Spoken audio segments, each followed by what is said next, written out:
Welcome to Don't Give Up on Testicular Cancer during this month of April, which is Testicular Cancer Awareness Month. Our podcast from the Max Mallory Foundation offers insights from testicular cancer survivors, their caregivers, and others touched by cancer. We do this in memory and honor of Max Mallory, who died at age 22 from testicular cancer. I'm your host, Joyce Lofstrom, a young adult and adult cancer survivor and Max's mom. Hi, this is Joyce Lofstrom, and welcome to our podcast, Don't Give Up on Testicular Cancer from the Max Mallory Foundation.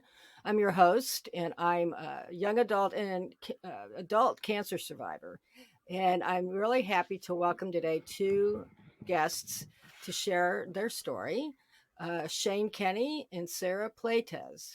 And we'll go from there, and they have a lot of interesting things that they've been doing that I think we'll want to hear about. And I'll just give you a clue, which is ice cream. So you have to keep listening now. So Shane, I'm so glad you could join us. Why don't you tell us a little bit about your journey with testicular cancer?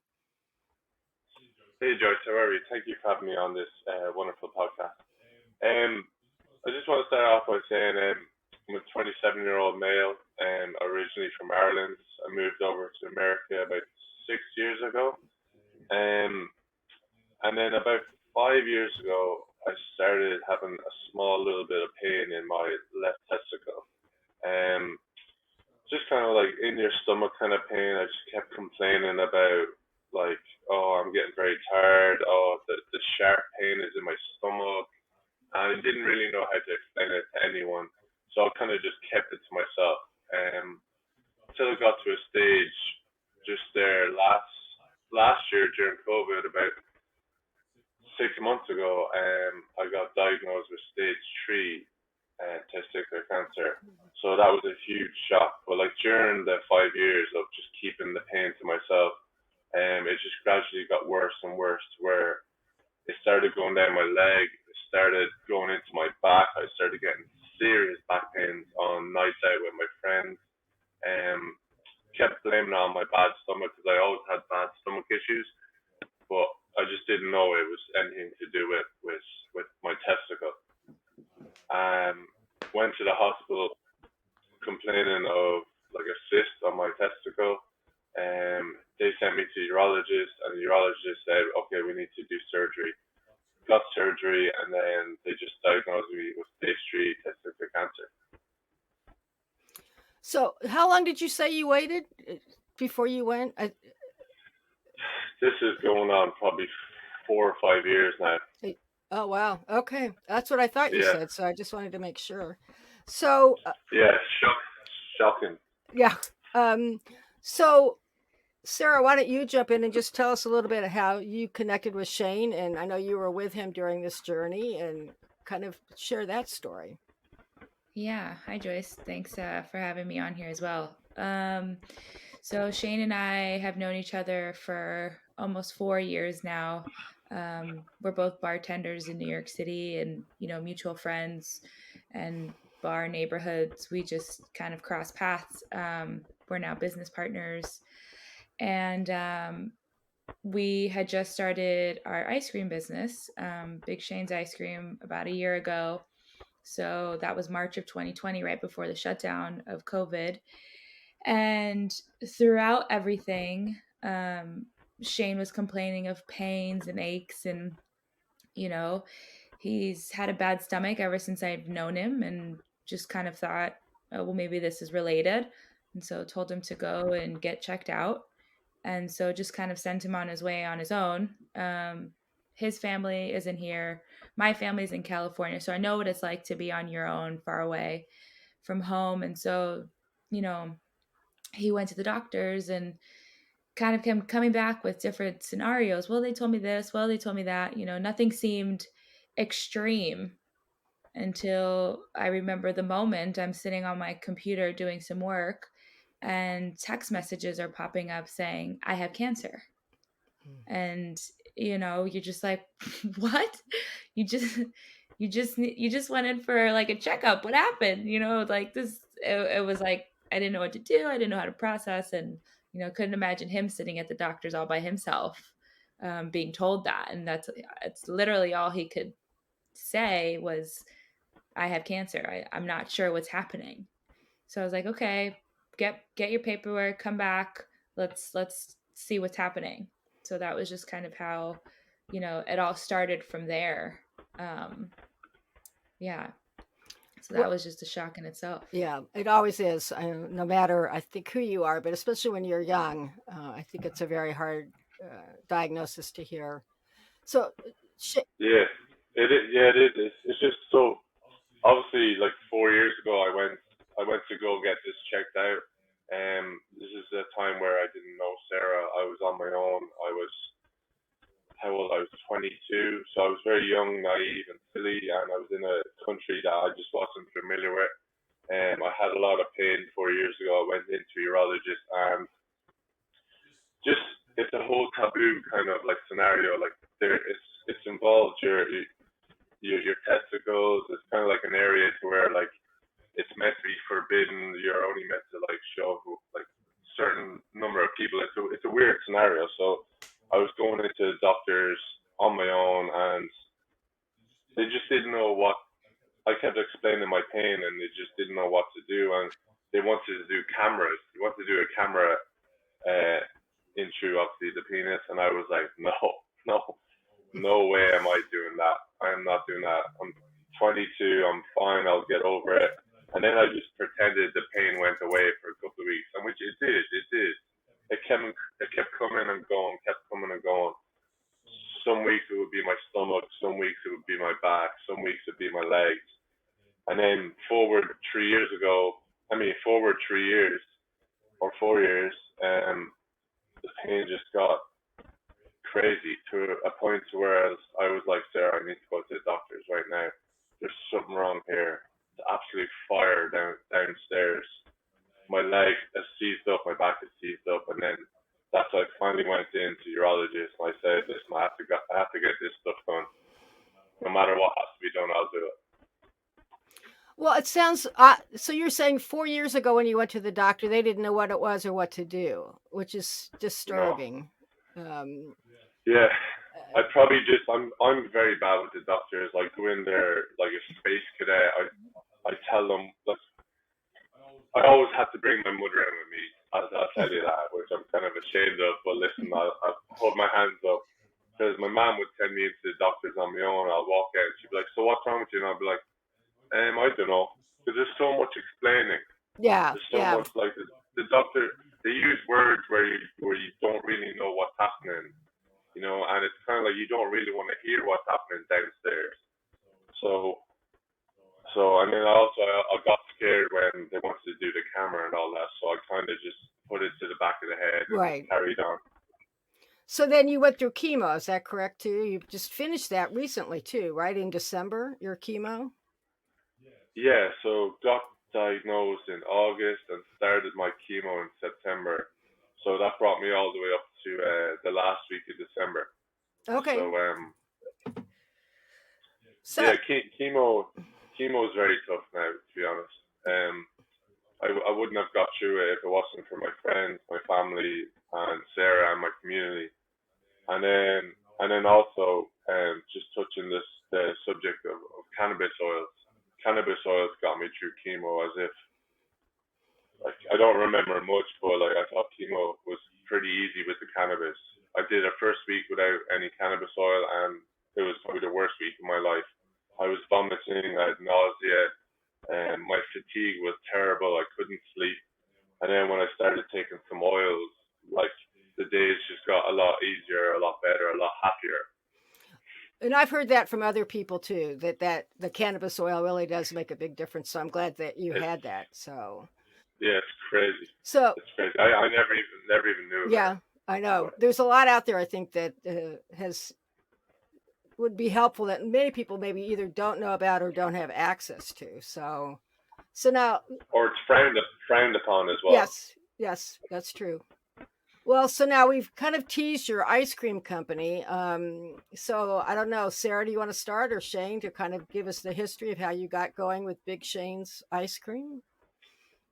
Ladies first. I'll jump in. Actually, so it's called Big Shane's Ice Cream. Obviously, Shane is the face, and he's the Mikey likes it or not. Um, he is just he has a huge sweet tooth. I think one thing I've learned about the Irish culture and food is you always have biscuits and cookies and ice cream, and it's just a typical household staple. And that was just not in my house ever, not for any other reason that we just didn't like sweets. It's funny, as a kid, I didn't like chocolate, didn't care for ice Mm. cream, and so that wasn't a thing for me. So we were always talking about the lines around New York City at 12 midnight, 1 a.m. You'd see a line out the door and you'd be like, what club is this? What bar is this? And it was an ice cream shop. It didn't matter winter, summer, any season. Yeah.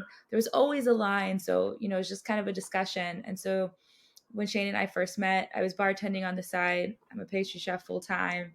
And he was like, oh, you're a pastry chef. Awesome. Can you make me some ice cream? I really love some honeycomb ice cream. That's not a thing here. I can't find it anywhere. And I'm like, what's honeycomb ice cream? Never heard of it. Me thinking there's actual honeycomb in there. It literally took me like 6 months to perfect this recipe. We're still tweaking it to this day. And this was about 2 years ago. Honeycomb is like, it's a salted caramel flavor, very popular in Ireland.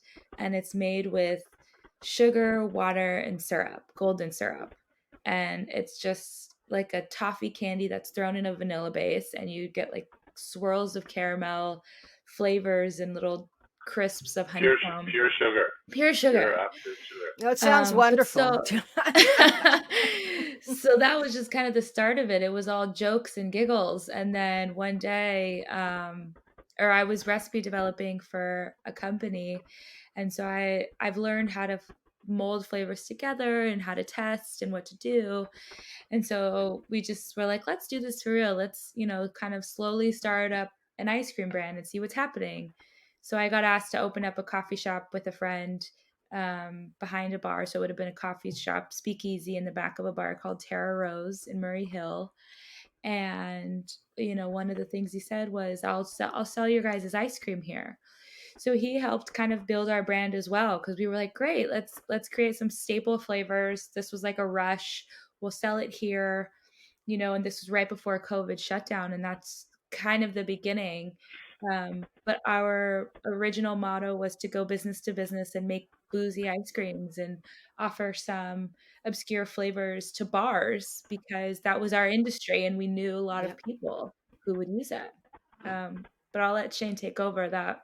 Once COVID happened, it changed completely. Yeah. Yeah, like the initial plan, like obviously I knew Sarah was a really talented pastry chef and she made me ice cream one day. And then so I was kind of being a bit kind of funny and cocky in behind the bar because that's who I am. I'm entertaining when I'm serving drinks and cocktails. I was telling people that I'm doing a little side hustle making ice cream. And this bar owner heard me and he was like, hey, can you make me a margarita ice cream? I have a margarita festival coming up next month for my bar. And I was like, hell yeah, of course we can. It's Big Shane's ice cream. We can do anything you want. So I went home and I texted Sarah. Yeah, texted Sarah and I was like, we have our first order for next month. We need to make 2 gallons of margarita ice cream. And Sarah was like, Jesus, like it's not that easy. And I was like, what do you mean it's not that easy? You can do it. So anyway, we got the job done. We delivered it, and it was a huge success. And then he just kept putting in more orders and orders. And then we were like, oh, we could do this as a little side hustle. So then when Sarah got asked to do the coffee shop, we were like, okay, this can be where everyone can try our like ice creams, because everyone was hearing that I was making ice cream but couldn't get to taste it because we weren't doing small individual ones. So Sarah opened up the coffee shop. Big Shane's Ice Cream was about to have a launch party 3 days after St. Patrick's Day. I flew over my whole family. Jesus, spent a fortune because I knew like I was going to go back to bar work and then make that money back. So I was like, come on, mom and dad, come on over, my brother and sister. And then lockdown came, and then it was just like, oh Jesus, we had all this ice cream. My whole family went home. We're sitting there at home. 2 weeks passed, still lockdown, no income. So we were just like, hey, we need to sell this ice cream, make some money. And then people were just like, whoa, this ice cream is so selling. And that's how it came about. We just kept making ice cream and selling it Monday, Tuesday, 200 pints a week when it was coming into the summer. So it was awesome. And then I know too from the article I read that when you found out you had cancer, your community came together too and helped you distribute it to New York City as well as Queens and all around. Is that right? Yeah, funny enough now. So during during all this, before obviously the cancer diagnosis, I went back to work because the bars opened up again. They were doing takeaway delivery and all that. So that's when the pain started hitting me hard. That's when I went in. I said to the boss, I was like, I need to leave work because I'm in bit. So that's when I went in, got the diagnosis, went through all the chemo, kept the ice cream going. But that's when the community came together. All my friends started helping me, bringing me in to my 7 o'clock appointment, bringing me home at 2 p.m. after chemo. You're in a very bad mood when you're doing chemo. You're very tired, you're very grumpy, you're kind of hating life because your energy is just zero. It's not a nice place. So if you know anyone doing chemo, please just be nice to them, treat them well, because they are liable to flip. I've flipped a couple of times. I was just like, lads, because my mates wanted to talk to me. When they picked me up, they were like, oh, Shane, how are you? It's so good to see you. And I was just like, stop, please stop. But my whole community, they were amazing. They sent over food, and they helped Sarah out. It was unbelievable. The community in Sunnyside, Queens, mostly Irish, but Americans, they bloody helped me out a lot as well. We all came through, thank God. That's wonderful. Yeah, they would, people helped us deliver ice cream. They would offer anything, I know you're busy, here's some dinner so that you can go keep providing ice cream, and Shane was actually, and I think his age worked in his favor at this point, but he was 1 week in chemo, 2 weeks off. And honestly, the day after chemo, he was fine. He was like, I'm great. I'm ready. Let's go. Let's do some ice cream. I want to deliver. I want to go talk to so-and-so. I want to go, and he, through everything, was still willing and able and physically just wanting to do as much as he could for the ice cream. And so in that sense, the community just supported and kept, sending messages and wanting to buy ice cream. Where can I get it? And what can I do this? And they kept ordering ice cream, didn't they? And I was like, oh.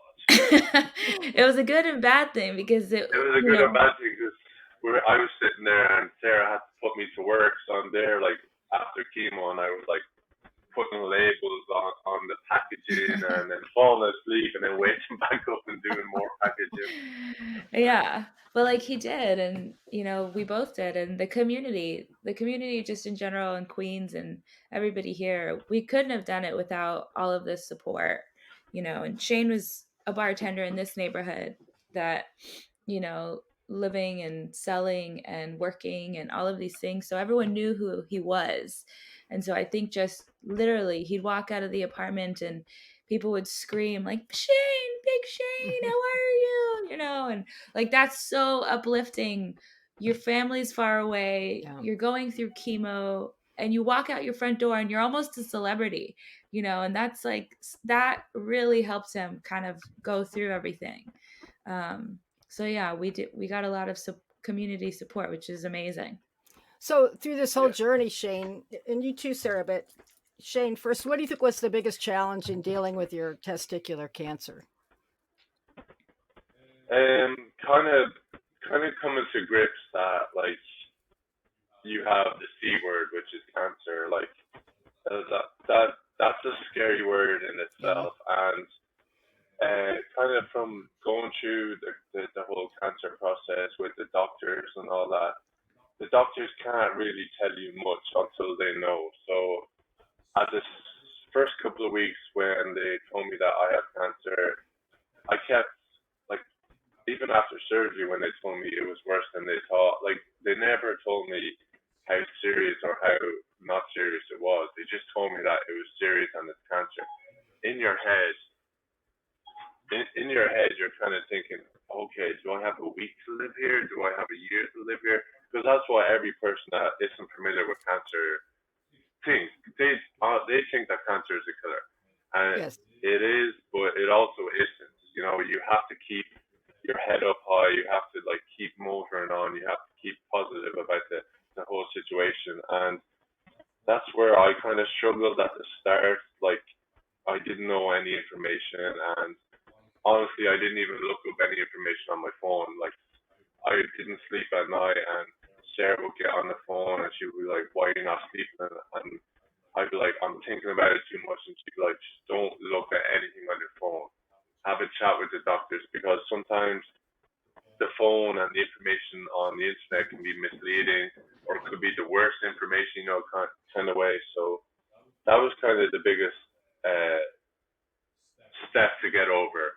But then as soon as I kind of got the go ahead, and as soon as I got talking to the oncologist and my urologist, and he was telling me, listen, testicular cancer, when got, is probably the best cancer you can get. And the way he said that, he was like, obviously it's not good getting cancer, but like testicular cancer is like 99% survival rate. You got it at a good time. Like obviously waiting 4 years is a long time to be doing that. Like obviously you want to get it in the first year, so that's why I kind of encouraged. As soon as I got it, I told all my mates to check themselves. I told my dad. I told I put my whole family through a whole checkup. Like I told them to go get, like, because breast cancer is huge in my family, which I didn't know about at the start. I didn't think there was a lot of cancer in my family till I had a sit down with my mother, and I said, "Man, we need to look back to our parents, to our grandparents, because my grandmother had breast cancer. My mother's two sisters had breast cancer, so it is in the family." So that was kind of the biggest struggle, with getting to know what cancer is and getting to know that cancer is in the family and how to deal with it. Sarah, do you have anything you want to add to that? Yeah. So, kind of writing on the end of his knowing your family history is a huge one. Yes. Because I've never dealt with cancer in my family, and as far as I'm concerned, there hasn't been. And so Shane, as far as he was concerned, there hadn't been either. The doctors was like, "Well, does cancer run in your family?" And he immediately said no. And so we talked to his mom, and he's the first male in his family to have cancer. Females are the only ones that have ever been diagnosed, and it was all breast, which is interesting to see it kind of transfer over. It's obviously a hormonal trait of some sort, if you can even specify it like that. But he was the first male, which is why he had no clue. And so even then, it was still a little taboo to talk about it, and knowing that, I don't know if he would have been a little more on top of it, or a little more willing to do certain things, Yeah. or go to the doctor quicker. You would have.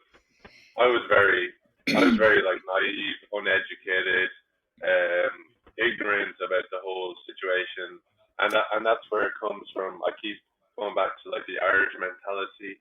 Like Irish men are probably the thickest people like in the world. They're just so stubborn and just like, no, no, I'm not going to the doctor like that. I'm grand. But like, you're not. Like, there's countless men in Ireland that are walking around with a limp, walking around with like just like stuff in their stomach, like stomach problems, where they just don't care because they have to go to work, and that's kind of where Yeah. my fault was, because I was living check to check, because I didn't have any insurance, because I was in a country that I didn't know about. I just put it in the back of the head because my father is up at 5 o'clock every morning, and it doesn't matter if he's injured or sick or anything. He's up because he has to pay for his whole family, and that's kind of where I was thinking, if I'm gonna go to the doctor and if they're gonna tell me, listen, you're out for a month, like that's my bar job gone.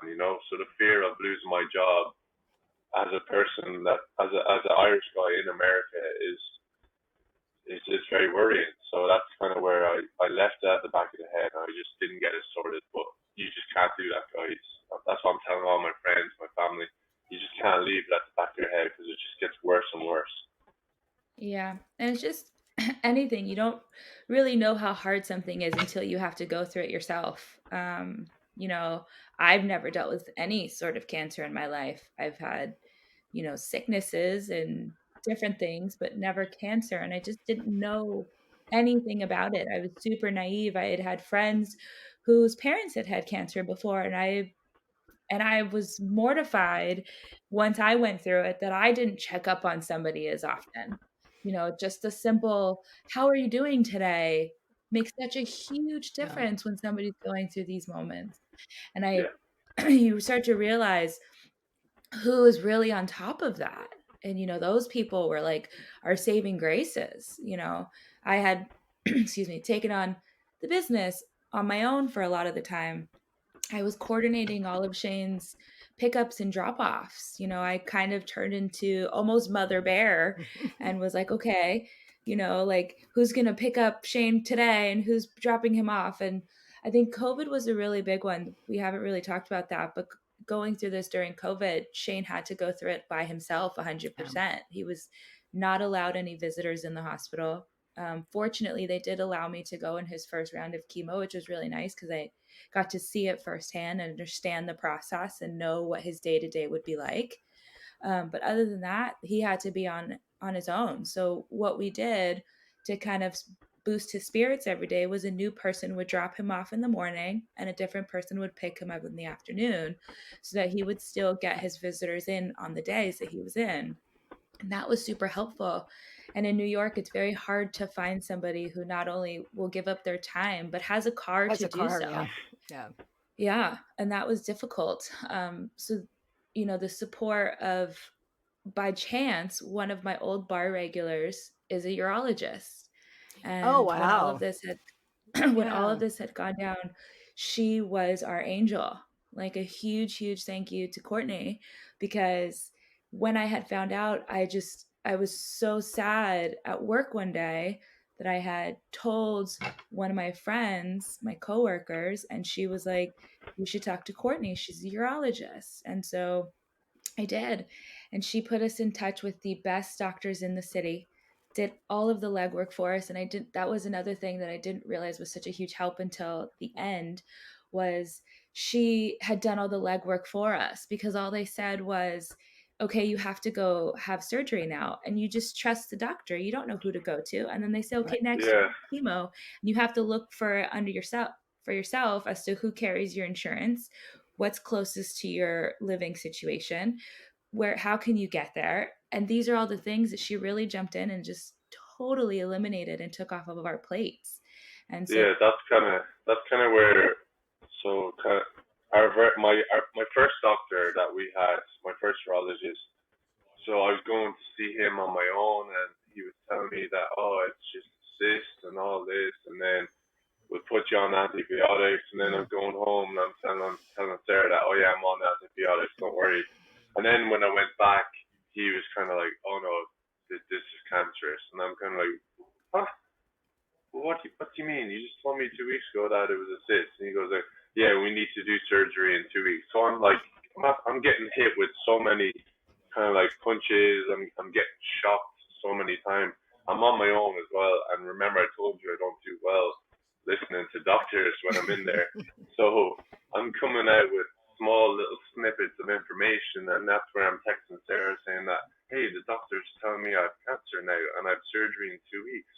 And I'm like if you're telling a young man or a young woman that, like, listen, it's fine 1 week, and then in 2 weeks later it's a whole different scenario. You're kind of like, I was very shocked. I Yeah. literally stood in the middle of Manhattan on my own, eating a salad, nearly crying.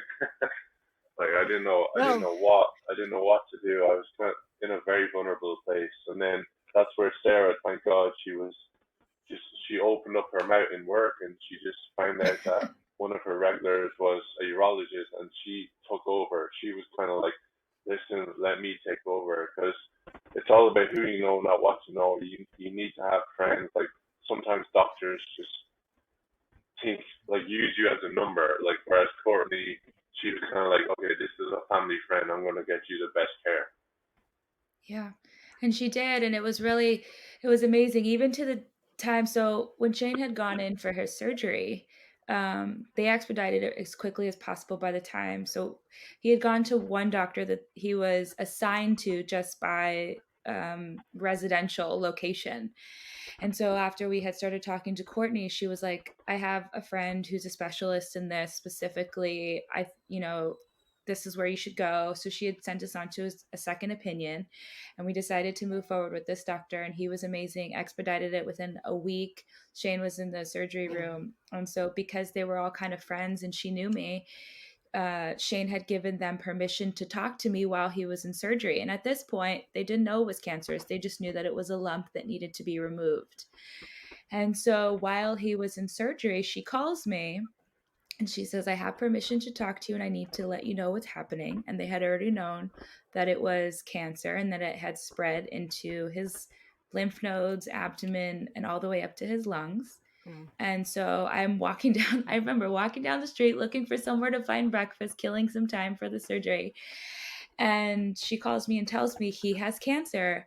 And I'm not a very emotional person.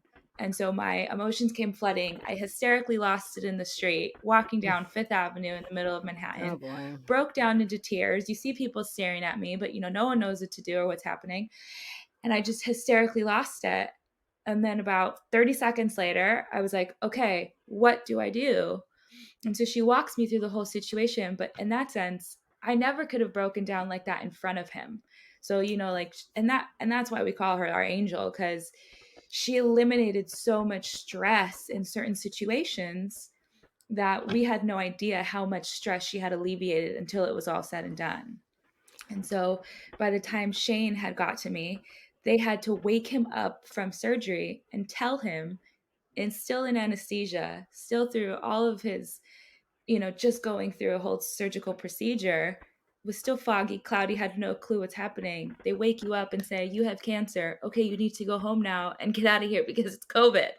So, so all of these things, and he's texting me, calling me, are you here? What's happening?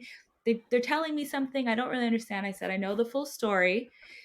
You can come down whenever you're ready and I'll explain to you what's happening. And on the car ride home, I had to tell him his diagnosis.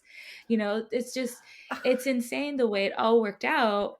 But, I was so thankful for that connection. And we know that so many people go through this, don't have that. Right.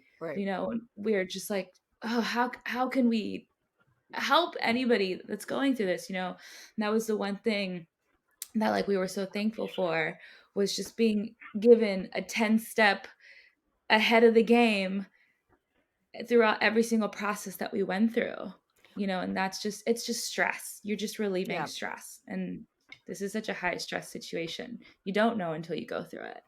Well, and you make a really good point, especially in New York City, but I've interviewed other young men who, have had testicular cancer, but have also talked about finding a doctor who has experience with this, because as you saw with your first urologist, who it sounds like didn't know what it was, had you wait 2 weeks.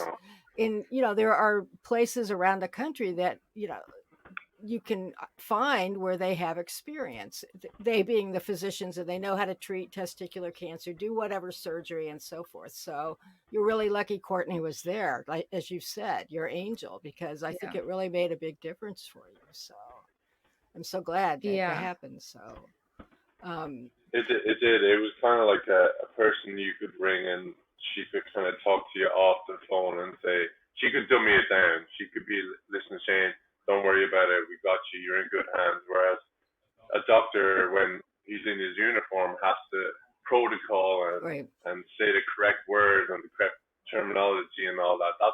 That's where I kind of struggled at the start, because the doctor can't tell you that, hey, listen, you're going to be okay. Kind of way, because there's some scenarios where it's like you're not okay, and then the doctor is like, then he's held responsible. So sometimes the doctors have to save their side before they kind of explain what the situation is. So that's what I kind of learned going through my process.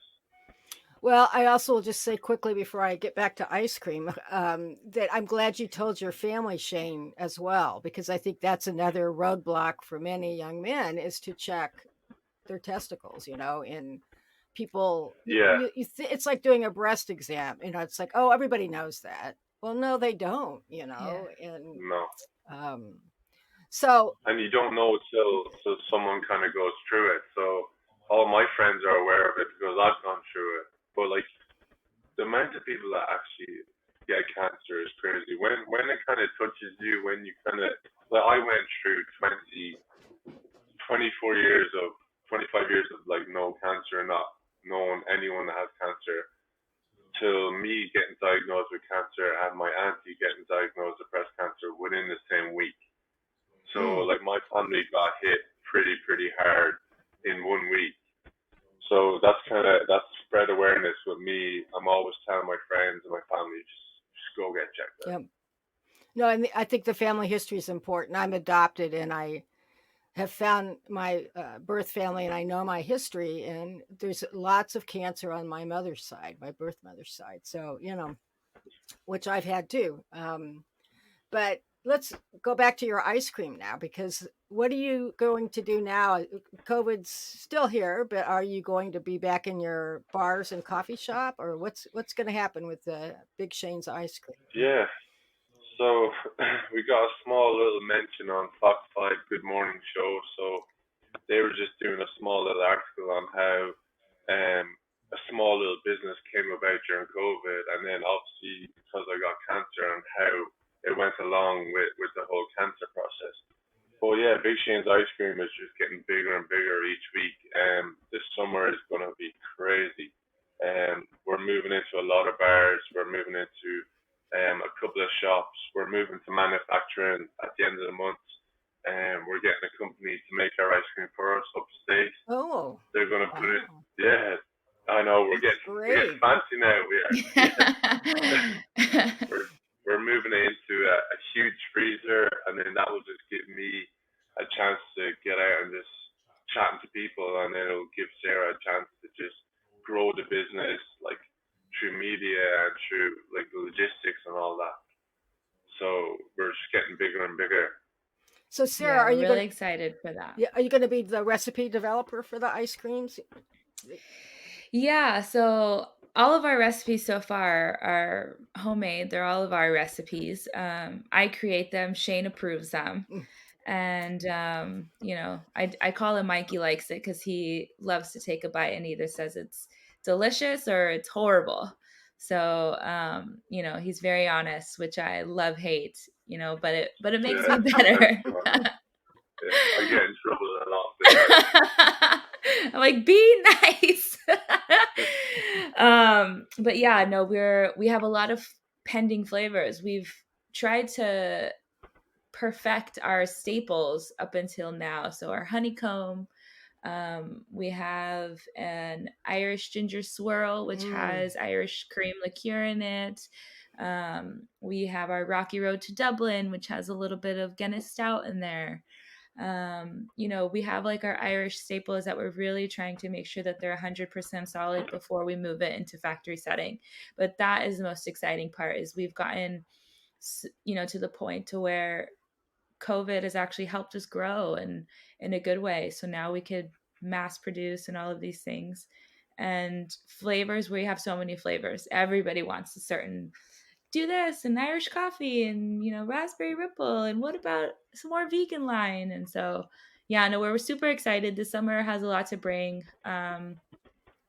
We're super thankful to even have this opportunity throughout the cancer and COVID and everything that we've been through. And it just seems like that was 5 years ago, because this whole year has gone by so fast yet so slow. Yeah. So it's been a really great thing, but we're excited to move forward with all the ice cream and kind of make this just a story behind us at this point. Yeah, put it in the back of the head again. Yeah. One of the most unusual flavors I had was in Kansas City a couple of years ago with my brother and his wife, and it was burnt ends ice cream, because Kansas City's a big barbecue town. Yeah. It was different. I'm not saying it was a favorite, but it's it's something different. I guess you could add some whiskey or something to that, maybe. But I thought that was people are starting to get brave now with ice cream. I'm just waiting for tomato ketchup ice cream. Oh gosh. Or mayonnaise ice cream. We used to make peach ice cream. We had fresh peaches and would make that when I was a kid. But so now, Oh, that sounds Sarah, delicious, actually. are you doing your pastry chef in the coffee shop? Are you still creating pastries or? No, not anymore. So everything had shut down, and because the coffee shop that we had opened up was still brand new, they ended up merging it with the bar, so it wasn't its own separate entity anymore. Okay. Which actually worked better for everybody. So I had helped them kind of create this item, like, all their food items, some drinks, and help them kind of create a separate brand. But then merging it in with their bar was better for them.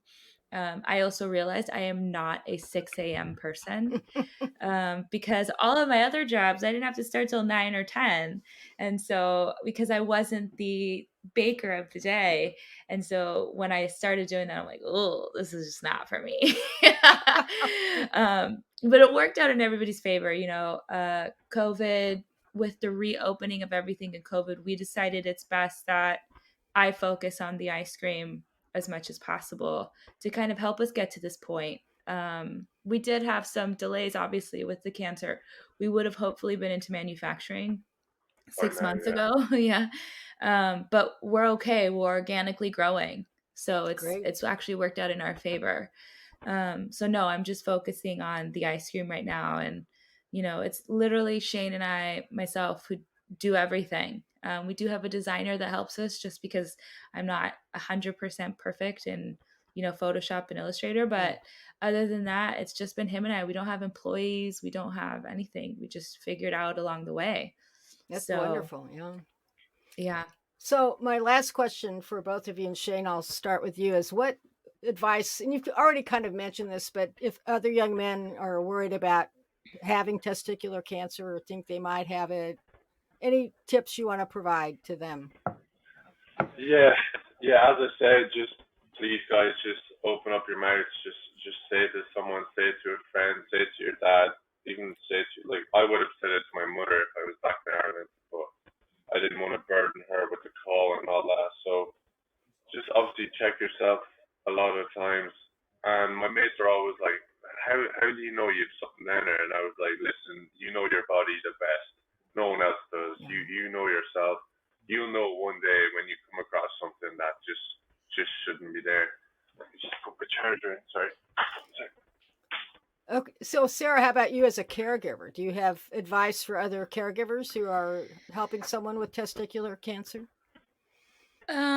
Yeah, so, along the way, my goal was to alleviate the stress off of Shane, which I feel that, along with the help of friends and family, we were able to do that. So when you hear Shane talk about it, he has no clue as to when his appointments were, or he didn't have to schedule anything. He literally just had to show up and get better.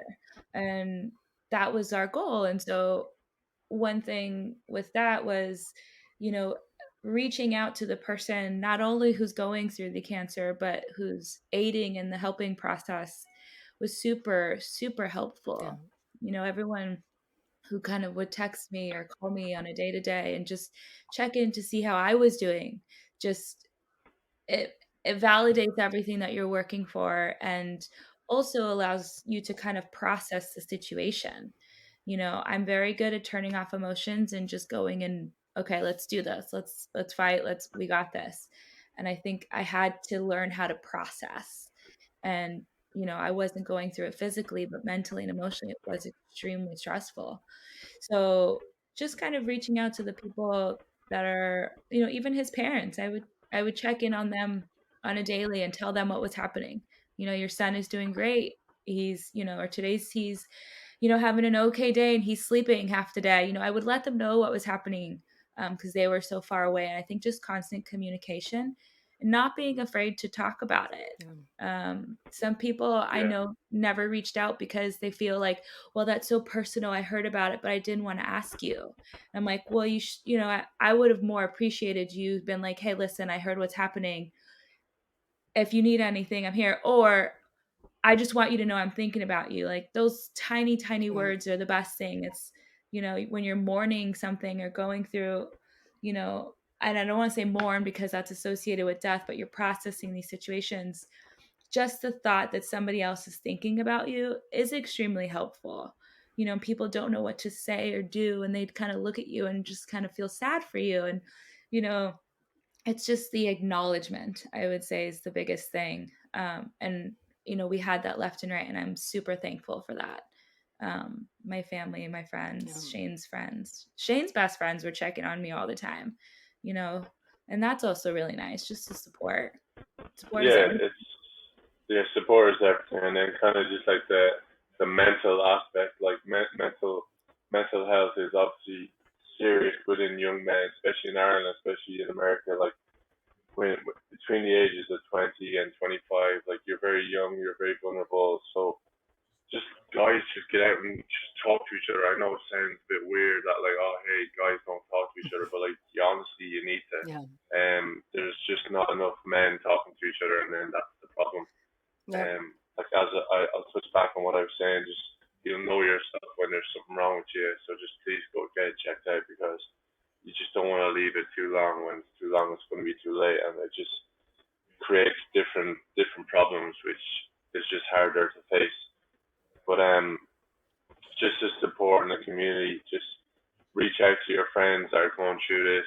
Like the little things, like bringing food to me was like just unbelievable. Like just the small little tokens of appreciation and the love was just crazy.